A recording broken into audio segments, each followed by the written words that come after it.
जय किसान जय कृषि विज्ञान साथियों, जैसा कि आप लोग जानते हैं आज बीएससी फिफ्थ सेमेस्टर का आज परीक्षा शुरू हुआ है और आज पेपर था रेनफेड एंड ड्राईलैंड एग्रीकल्चर का। तो दोस्तों उसका फाइनल सोल्यूशन यानी उसका पूरे का पूरा जो 60 क्वेश्चन था उसका आंसर की लाने का प्रयास किया गया है और इसका सभी का आंसर लाया गया है। तो दोस्तों वीडियो में अंत तक बने रहें और अपना प्रश्न एक एक करके मिलाते हैं। तो चलिए दोस्तों वीडियो को शुरू करते हैं। तो दोस्तों आज का पहला प्रश्न था न्यूनतम भू परिष्करण की अवधारणा की शुरुआत हुई थी। तो दोस्तों इसका सही उत्तर होगा ऑप्शन सी यानी यूएसए में हुआ था। जैसा कि आप लोग देख सकते हैं, आप प्रश्न पत्र में देखिएगा यहाँ पर जो टिक लगाया गया इस तरह का वो उत्तर सही है। तो आप मिलाते जाइएगा उसको देख देख करके। और चलिए अगला प्रश्न पर चलते हैं। और दोस्तों अगला प्रश्न में पूछा जा रहा है, देखिए प्राकृतिक या सामान्य क्षरण कहलाता है तो क्या कहलाता है दोस्तों? भूगर्भीय क्षरण कहलाता है। ठीक है, जैसा कि यहाँ पर टिक लगाया गया है। और देखिए दोस्तों तीसरा प्रश्न था आज का, अफवाह जल को जलाशय में इकट्ठा करने की जल संग्रहण तकनीक है। तो इसका सही उत्तर होगा ऑप्शन ए यानी अफवाह जल को इकट्ठा करना। और दोस्तों अगला प्रश्न देखते हैं और चौथा प्रश्न देखते हैं। दोस्तों चौथा प्रश्न में पूछा गया है, एकल फसल की अपेक्षा अंतःसेचन की जल उपयोग दक्षता होती है। तो दोस्तों जल उपयोग दक्षता होती है वो, इसका सही उत्तर होगा ऑप्शन सी यानी कम होती है। और दोस्तों आगे देखते हैं और आगे पूछा गया है, भारत में मिश्रित फसल प्रणाली मुख्यतः खाली स्थान क्षेत्रों में किए यानी सिंचित क्षेत्रों में किया जाता है। ठीक है दोस्तों, क्योंकि दोस्तों मिश्रित फसल में एक से अधिक फसल को एक साथ उगाया जाता है। ठीक है, और चलिए अगला प्रश्न देखते हैं। 6 नंबर प्रश्न में आपसे पूछा जा रहा है, उत्सर्जन नापने के लिए मुख्यतः किस इवेपोरोमीटर का प्रयोग किया जाता है। तो दोस्तों इसका सही उत्तर होगा ऑप्शन डी यानी USWB class A open pan evaporimeter. और अगला प्रश्न देखते हैं। और दोस्तों अगला प्रश्न है, गली सस्यन का अर्थ है तो क्या है दोस्तों? इसका सही उत्तर होगा ऑप्शन ए वाला यानी पेड़ों की तेज बढ़ने वाली प्रजातियों के बीच खाली पड़ी भूमि में चारे वाली फसल उगाना। और दोस्तों आगे देखते हैं। और दोस्तों आज अगला प्रश्न था, भारत में प्रथम ड्राईलैंड रिसर्च स्टेशन की स्थापना 1923 में हुई थी। तो दोस्तों इसका सही उत्तर होगा ऑप्शन सी यानी मंजीरी में हुई थी। और दोस्तों अगला और 9वां प्रश्न 23 में पूछा गया है, हवा की गति को मापने में किस यंत्र का प्रयोग किया जाता है। तो दोस्तों इसका सही उत्तर होगा ऑप्शन बी यानी एनीमोमीटर का। और दोस्तों जल्दी जल्दी मिलाते जाइए और वीडियो को लाइक कर दीजिए, आपसे रिक्वेस्ट है। और चैनल पर नए हैं तो सब्सक्राइब कर दीजिए, क्योंकि आने वाले हर पेपर का सोल्यूशन सबसे पहले सबसे सटीकता से लाया जाएगा। तो चलिए दोस्तों अगला 10वां प्रश्न देखते हैं। इसमें पूछा गया जल समेट है। तो जल समेट क्या है? हाइड्रोजोलिक यूनिट है। ठीक है दोस्तों, इसलिए इसका सही उत्तर होगा ऑप्शन ए। और दोस्तों आगे का प्रश्न देखते हैं। इसमें पूछा गया है, फसल बुआई वाले क्षेत्र में लाइसीमीटर से किसकी मात्रा मापते हैं। तो इसका सही उत्तर होगा ऑप्शन सी यानी वास्तविक ईटी का। और अगला प्रश्न देखते हैं। अगला तो दोस्तों जैसा कि आप लोग देख रहे हैं 12 नंबर जो प्रश्न है इसका उत्तर हमारे पास नहीं है। तो मैं चाहूँगा कि अगर किसी छात्र को पता हो तो कमेंट करके बताएं, ताकि अन्य छात्रों को इसका परेशानी का सामना ना करना पड़े, क्योंकि मैं नहीं चाहता कि छात्र कन्फ्यूज हो, क्योंकि इसका सही उत्तर मुझे पता नहीं है। ठीक है, इसलिए इस क्वेश्चन को छोड़ दिया जा रहा है। और अगला प्रश्न पर चलते हैं। और दोस्तों अगला प्रश्न में पूछा जा रहा है, FIRB पत्ती से गेहूं की बुआई की जाती है। तो दोस्तों इसका सही उत्तर होगा ऑप्शन बी यानी रेज बेड पर। और दोस्तों अगला प्रश्न देखते हैं। और दोस्तों अगला प्रश्न में पूछा गया, गली फसल के रूप में जाना जाता है। तो किसको जाना जाता है दोस्तों? हेज रो अंतःसेचन को जाना जाता है। जैसा कि आप लोग यहाँ देख सकते हैं, स्केच में से टिक लगाया हुआ है। और अगला प्रश्न में पूछा जा रहा है, उदग्र परिवार है। तो दोस्तों उदग्र परिवार क्या है? ये एक भूसा परिवार है। ठीक है, और अगला प्रश्न देखते हैं। अगला प्रश्न में पूछा गया दोस्तों, हवा चलने की दिशा कहलाती है, क्या कहलाती है दोस्तों? विंडवर्ड कहलाती है। ठीक, और अगला प्रश्न देखते हैं। और अगला प्रश्न में दोस्तों पूछा गया है, मुख्यतः फसल पत्ती प्रभावित होती है। तो किससे प्रभावित होती है दोस्तों? एग्रो क्लाइमेटिक कंडीशन से प्रभावित होती है। और अगला प्रश्न देखते हैं। और दोस्तों 18वां प्रश्न देखते हैं। इसमें पूछा जा रहा है, सामान्य जलवायु की अपेक्षा अगर शुष्क जलवायु की अवस्था लंबे समय तक रहती है तो उत्पन्न होता है, क्या उत्पन्न होता है दोस्तों? तो सबसे पहले सूखा उत्पन्न होगा। ठीक है दोस्तों, और आप लोगों से एक बात बता दे रहे हैं कि अगर आपको लगता है कि मेरे द्वारा बताया हुआ आंसर गलत है तो घबराना मत, क्योंकि गलती सबसे होती है और जल्दीबाजी में तो इतना हो ही जाता है। फिर भी अगर आप लोगों को लगे तो कमेंट करके जरूर बताइए कि इस प्रश्न का उत्तर गलत है, और उसका सही उत्तर भी आप लोग कमेंट में दे दीजिएगा। और अगला प्रश्न देखते हैं दोस्तों। और अगला प्रश्न में दोस्तों पूछा जा रहा है आपसे, सूखा क्या है? तो सूखा क्या है दोस्तों? किसी विशेष क्षेत्र के सामान्य से कम वर्षा की अवधि हो। ठीक है, यानी इसका सही उत्तर होगा ऑप्शन डी, क्योंकि ये तीनों ऑप्शन जो है वो इससे मिलता जुलता नहीं है। ठीक है, इसलिए इसका सही उत्तर होगा ऑप्शन डी। और अगला देखते हैं दोस्तों। और अगला प्रश्न में दोस्तों आपसे पूछ रहा है, सूखे के लिए बेहतर प्रक्रिया है। तो इसका सही उत्तर होगा ऑप्शन ए। और अगला प्रश्न पर चलते हैं। और दोस्तों अगला प्रश्न देखते हैं। अगला प्रश्न दोस्तों पूछा गया, सूखे की प्राथमिक आपदा कौन सी है। तो दोस्तों जैसे आप लोग जानते हैं तो सूखा पड़ता है तो सबसे पहले फसल प्रभावित होती है, इसलिए इसका सही उत्तर होगा ऑप्शन डी यानी फसल की क्षति। और दोस्तों 23 प्रश्न देखते हैं। 23वां प्रश्न में देखते हैं। 22वां प्रश्न देखते हैं दोस्तों। 22 नंबर प्रश्न में आपसे पूछा जा रहा है, सूखे की स्थिति में खेती करने से उत्पन्न होता है, क्या उत्पन्न होता है दोस्तों?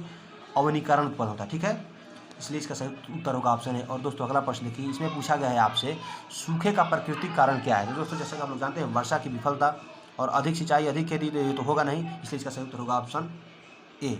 और दोस्तों अगला प्रश्न देखते हैं। अगला प्रश्न आपसे पूछा जा रहा है, ठूठ परिवार का संबंध है, किससे संबंध है दोस्तों? मृदा एवं जल की हानि में कमी से। ठीक है, यानी ठूठ जो पलवार होता है उसको बिछाने से, उसको खेत में पलवार के रूप में लगाने से मृदा एवं जल की हानि को रोकता है, कम करता है। ठीक है दोस्तों, और अगला प्रश्न देखते हैं। और दोस्तों अगला प्रश्न देखिए, इस प्रश्न में आपसे पूछा जा रहा है पौधे की ऊपरी सतह में किसी भी प्रकार का पदार्थ का प्रयोग करने से जल की हानि होती है, जल की हानि कम होती है, उसे क्या कहते हैं दोस्तों? उसे कहते हैं एंटी ट्रांसपायरेंट्स यानी वाष्पन प्रतिरोधी। ठीक है, और अगला प्रश्न देखिए, इसमें आपसे पूछा जा रहा है स्टोमेटा बंद करने वाले वाष्पन प्रतिरोधी पदार्थ है, तो दोस्तों वो मोम होता है। ठीक है, जैसे यहाँ पे लग दिया गया है वैक्सोन, इसका सही उत्तर होगा ऑप्शन बी। और दोस्तों अगला प्रश्न देखिए, इसमें पूछा गया है आपसे national bureau of soil survey and land use planning स्थित है, कहाँ स्थित है दोस्तों? इसका सही उत्तर होगा ऑप्शन सी यानी नागपुर में स्थित है। और अगला प्रश्न पर चलते हैं। और दोस्तों इस प्रश्न में आपसे पूछा जा रहा है 1150 mm से अधिक वर्षा होती है तो कहलाता है, तो दोस्तों ये बरानी खेती कहलाता है। ठीक है, यानी इंग्लिश में इसे रेनफेड फार्मिंग कहते हैं। और अगला प्रश्न देखिए दोस्तों, इसमें पूछा जा रहा है शुष्क क्षेत्र में शुष्क क्षेत्र खेती में फसल अवधि होती है, तो दोस्तों शुष्क क्षेत्र खेती में फसल अवधि जो होता है वो 200 से कम दिनों वाली फसल को लिया जाता है, इसका सही उत्तर होगा ऑप्शन डी। और अगला प्रश्न देखते हैं दोस्तों, इसमें पूछा जा रहा है जल संग्रहण शब्द किसने दिया था, तो दोस्तों इसका उत्तर हमारे पास नहीं है, तो मैं नहीं चाहूँगा कि आप लोग कंफ्यूज हो। अगर आप लोगों को सही उत्तर पता हो तो कमेंट करके जरूर से जरूर बताएं। अगर इन बताया जा रहे प्रश्नों में अगर एक दो प्रश्नों का उत्तर गलत हो रहा है तो बिल्कुल मत घबराइए, आप उसको कमेंट में जाकर लिख दीजिए, अगर आगे से उसका समाधान किया जाएगा, क्योंकि दोस्तों जल्दीबाजी में लाने में उतना तो हो ही जाता है। और अगला प्रश्न पर चलते हैं दोस्तों। और दोस्तों अगला प्रश्न में आपसे पूछा जा रहा है फिल्म बनाने वाले वाष्पन प्रतिरोधी पदार्थ संबंध है, तो दोस्तों ये जो मोबी फिल होता है इसको आप पौधों पर छिड़केंगे तो क्या होता है कि पत्तियों के ऊपर एक फिल्म सा बन जाता है, इसलिए इसका सही उत्तर होगा ऑप्शन यानी मोबी फिल इसका सही उत्तर होगा। सॉरी दोस्तों, मोबी फिल बोला गया, ये मोबी लीफ है। ठीक है, और अगला प्रश्न पर चलते हैं। और देखिए दोस्तों, आपसे पूछा जा रहा है इस प्रश्न में 32वां प्रश्न में परिशुद्ध खेती को कहते हैं, इसको सैटेलाइट खेती भी कहा जाता है। ठीक है, इसलिए इसका सही उत्तर होगा ऑप्शन ए।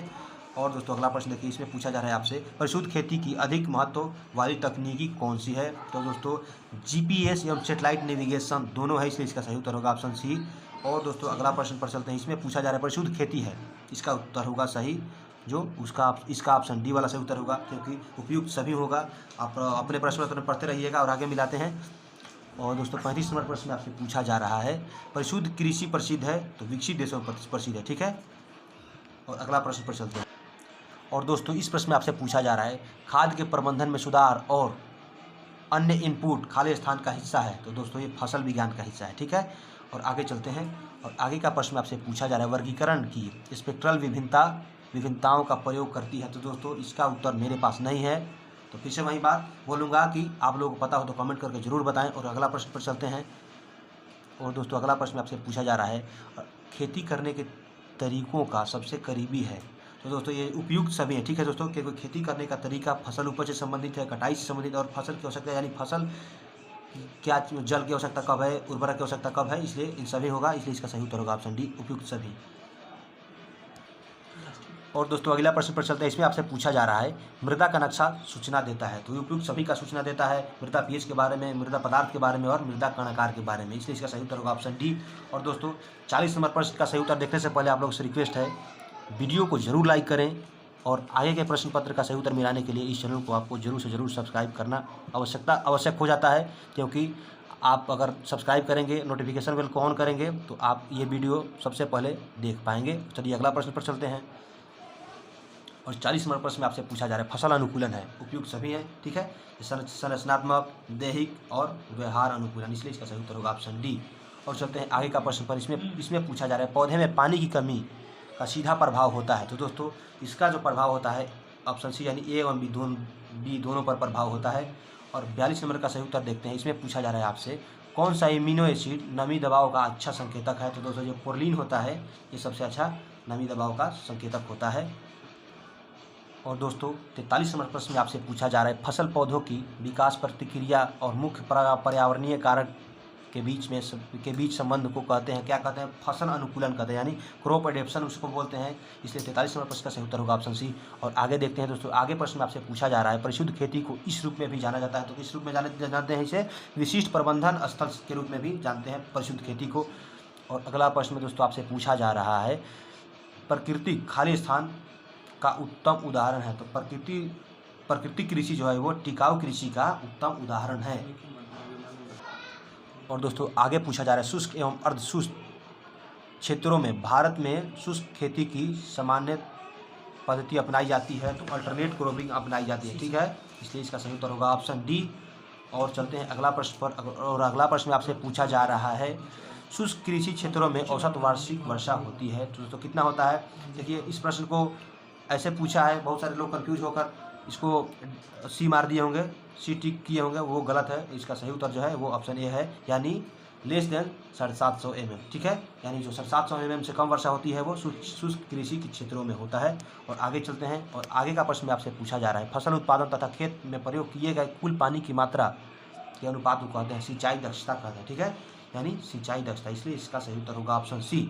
और आगे चलते हैं, और अगला प्रश्न पर आपसे पूछा जा रहा है, मृदा के अंदर पानी के प्रवेश को कहते हैं, क्या कहते हैं दोस्तों, अंतःस्यंदन यानी इनफिल्ट्रेशन कहते हैं।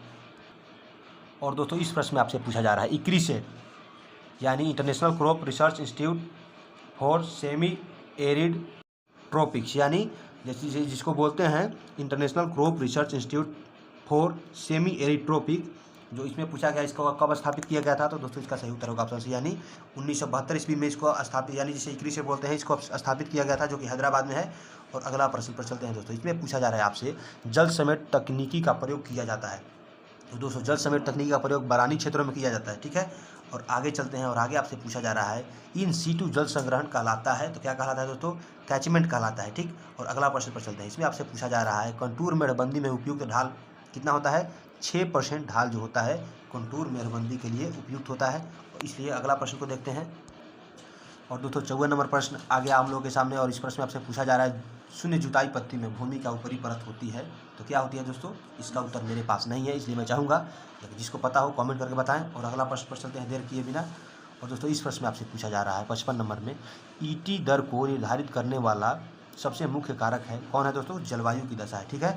तो अगला प्रश्न पर चलते हैं, इसमें आपसे पूछा जा रहा है, क्षरण नियंत्रण की यांत्रिक विधि कौन सी है, तो दोस्तों ये जो उपयुक्त सभी विधियाँ हैं ये क्षरण नियंत्रण की यांत्रिक विधि हैं, इसलिए इसका सही उत्तर होगा ऑप्शन डी। और आगे चलते हैं, और दोस्तों इस प्रश्न में आपसे पूछा जा रहा है, central research institute for dryland agriculture, यानी जिसे क्रीडा भूमि बोलते हैं शॉर्ट में, इसको कहाँ स्थापित किया गया है, यानी ये कहाँ स्थित है, तो दोस्तों इसका जो सही उत्तर है, इसका ऑप्शन सी वाला सही उत्तर है, क्योंकि ये हैदराबाद में है, ठीक है।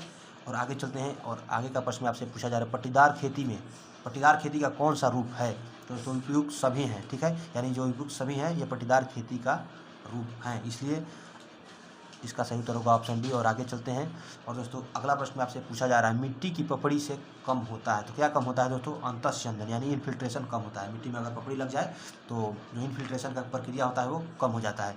और दोस्तों 60वां प्रश्न देखने से पहले फिर से रिक्वेस्ट, वीडियो को जरूर लाइक कीजिए, और आगे का आंसर की देखने के लिए सबसे पहले और सबसे सटीक इस चैनल को जरूर से जरूर सब्सक्राइब कीजिए, ठीक है। तो अगला प्रश्न भी देख लेते हैं, और अगला और आखिरी प्रश्न में आपसे पूछा जाए, निम्नलिखित में से किसमें WUE अधिक होती है, तो दोस्तों ये इसका सही उत्तर होता है ऑप्शन डी, यानी रागी यानी फिंगर मिल्ट में जो होता है WUE सबसे अधिक होता है। तो दोस्तों वीडियो को यहाँ तक देखने के लिए आप सभी का बहुत बहुत धन्यवाद।